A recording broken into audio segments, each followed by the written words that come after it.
Parlez-moi de la pluie et non pas du beau temps.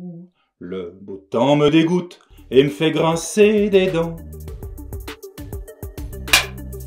Je m'appelle Laurent Hanou, je suis un spécialiste du e-commerce et j'habite en Tunisie depuis 2016, même si j'avais déjà eu des expériences de vie en Tunisie au début du siècle et que je faisais beaucoup d'allers-retours depuis 2011.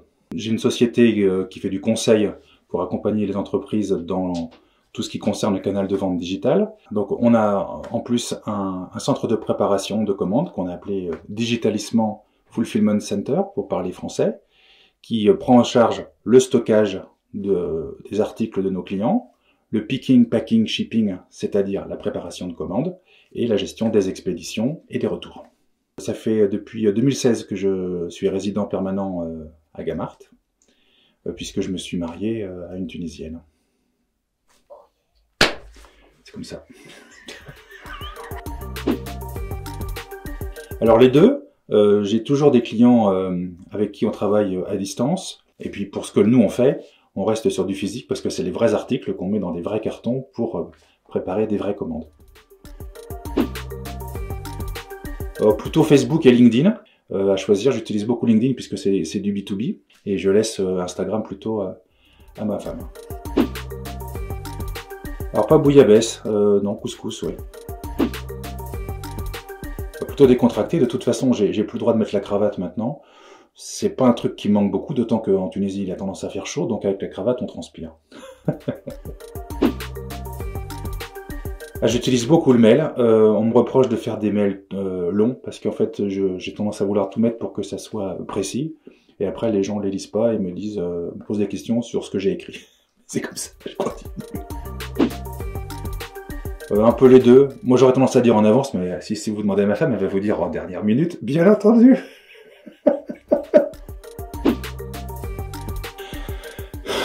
De toute façon, ici, il n'y a pas le bon beurre salé de chez moi, donc l'huile d'olive. Mais j'aime beaucoup l'huile d'olive. Hein. Ici, vraiment, je l'ai découverte, je peux dire, et appréciée. Mais cela étant, une bonne tartine de beurre salé, c'est irremplaçable, c'est assez l'enfance. Hein.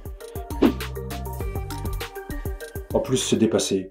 Dépasser les autres, ça a un rapport beaucoup à la jalousie, et c'est pas du tout ma nature. C'est vache de me demander de choisir, parce qu'évidemment ça va être Georges Brassens, puisque je l'ai chanté en public, mais je sais que Lotfi Bouchnak est un type formidable, très simple et très facile d'accès, très exigeant aussi, et donc je l'aime bien aussi. Je peux pas choisir.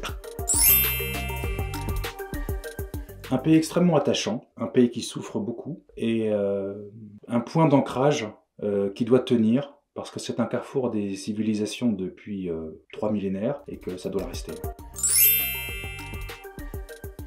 Alors,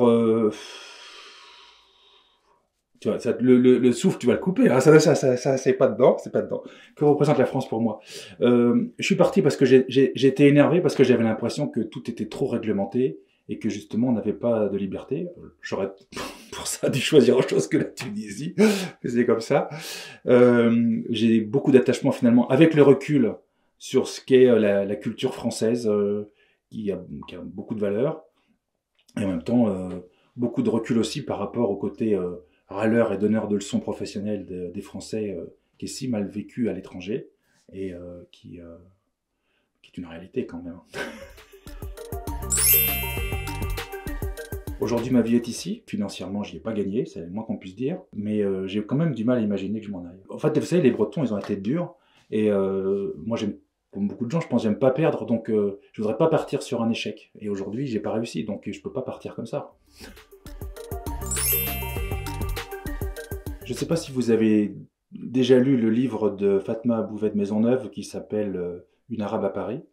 Moi, je l'avais dégusté vraiment comme une série de pâtisseries orientales, et ça m'a même démangé d'essayer de faire le même type de livre dans l'autre sens, un français chez les Arabes, même si on ne sait pas les Arabes ici en réalité du tout, et parce qu'en fait elle a relevé avec beaucoup de finesse et de justesse et souvent d'humour les différences le fait que le français soit une langue encore très pratiquée en Tunisie, ça masque beaucoup de différences qui sont beaucoup plus profondes qu'on ne le croit. Et donc il y a beaucoup même aujourd'hui pour moi, des mauvaises interprétations dans les deux sens, des mauvais comportements de ma part que je ne sais pas être mauvais, ou des réactions de ma part que je ne devrais pas avoir si je savais décoder correctement ce que les gens font ou disent en face de moi. À la fin, il y a forcément une idée de tolérance et d'ouverture d'esprit qui est indispensable. Et puisque tu m'interviewes une veille de journée électorale, c'est impressionnant de voir qu'une partie importante des candidats sont logés sur un rejet invraisemblable de l'étranger, invraisemblable, tout en disant qu'il faut recruter des fonctionnaires pour les hôpitaux, pour l'enseignement, enfin, donc on va continuer de dépouiller un pays comme la Tunisie de ses médecins, de ses informaticiens, de ses architectes. C'est proprement hallucinant.